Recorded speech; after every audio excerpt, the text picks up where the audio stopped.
They'd run the classic good cop, hard cop interrogation. Rollo brandished a steely gaze. I've got this. Read about it 100 times.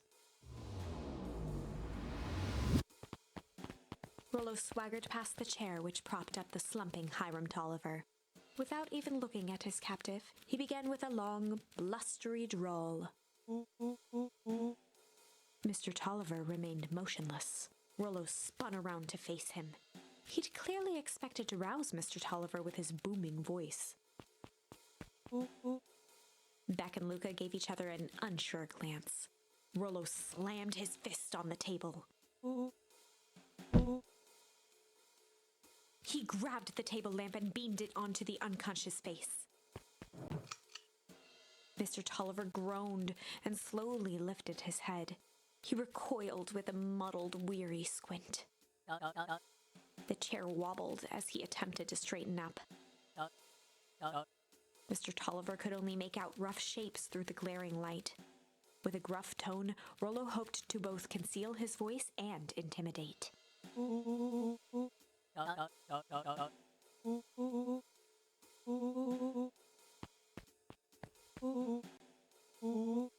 The doubtful expression on Beck and Luca's faces transformed into awe.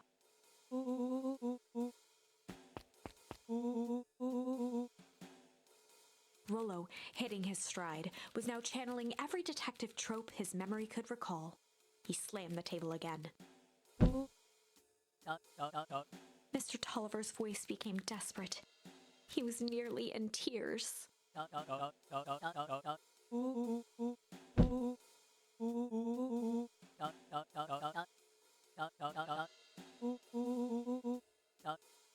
Mr. Tolliver was in a daze, now more confused than ever. He shook his head, feeling more and more dizzy.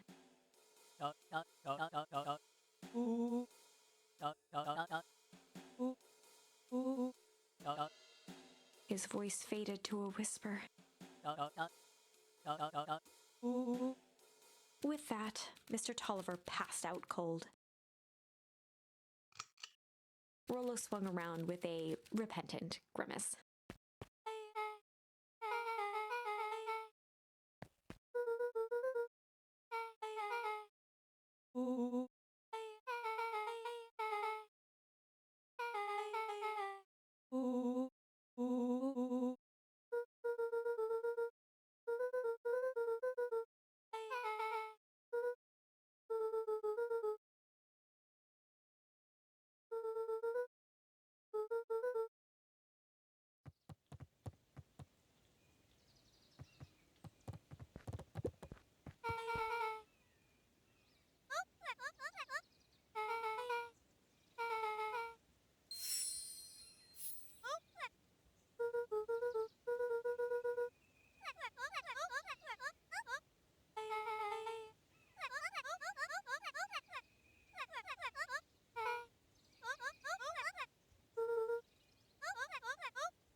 Chapter 8. 6 feet under, 3 towns over. The kids spent the rest of the afternoon combing through dusty piles of old county records, desperately searching for anything that could help them make sense of Mr. Tolliver's cryptic utterance. Luca tried to shake the thought of Gran's basement, but his focus wavered.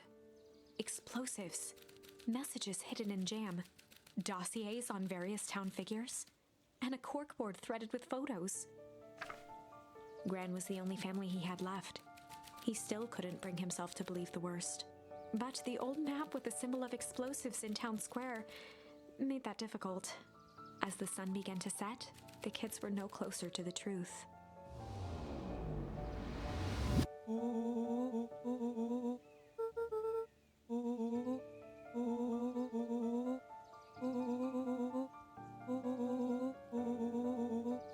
shut his book with an assertive nod.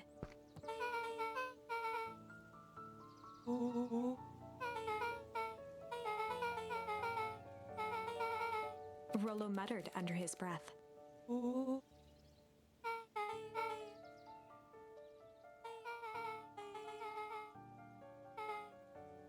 Beck slammed her finger down on the open page before glancing down to read.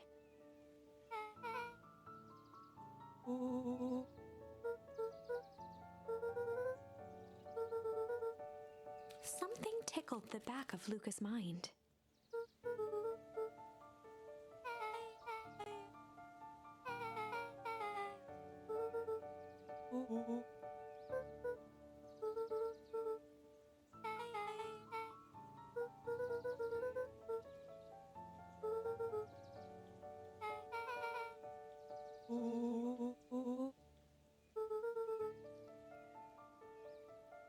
The question hung in the air.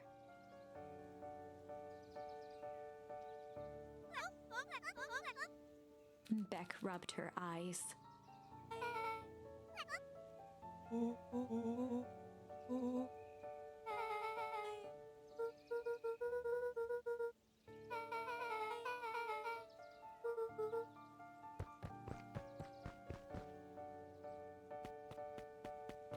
Luca's heart was pounding as he approached the house.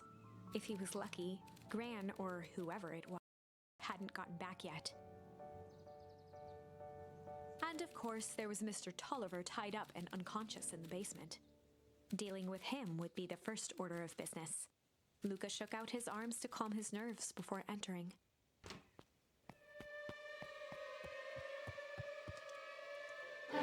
He held perfectly still, tempering his breath, and listened closely. She was asleep. His only hope was that she hadn't found Mr. Tolliver before dozing off.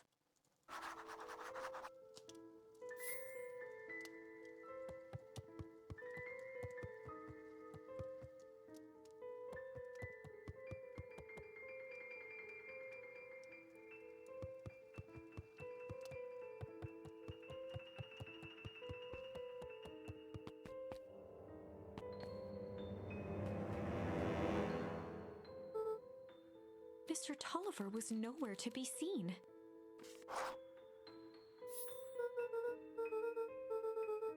Or maybe Gran knew everything. Luca's hungry stomach groaned. Not realizing it, he'd gone the entire day without eating. Luca rushed over to the pile of jam jars, unscrewed one, and shoveled a handful into his mouth. He flipped the lid to read the label.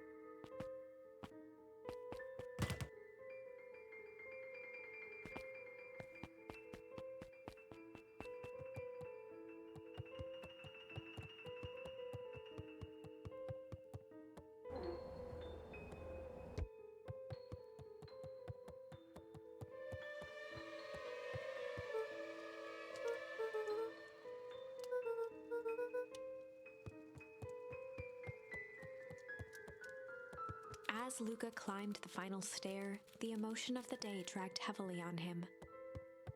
With each consecutive step, his legs weakened. His stride began to falter. He tried to grab for the railing to steady himself. Something was wrong. Luca groaned and tried to move. His limbs might as well have been bolted to the ground. Through numb lips, he mumbled just before falling asleep.